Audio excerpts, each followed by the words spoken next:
Ndugu zangu wa Tanzania wenzangu, hasa vijana ambao tupo zaidi ya milioni 30 na watumiaji wakubwa wa mitandao ya kijamii, haya unayoyaona ni majibu ya maandamano.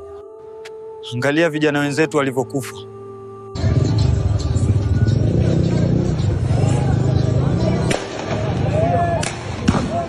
Hai, amepiga risasi kwa kichwa. Angalia mali zinavyoteketea.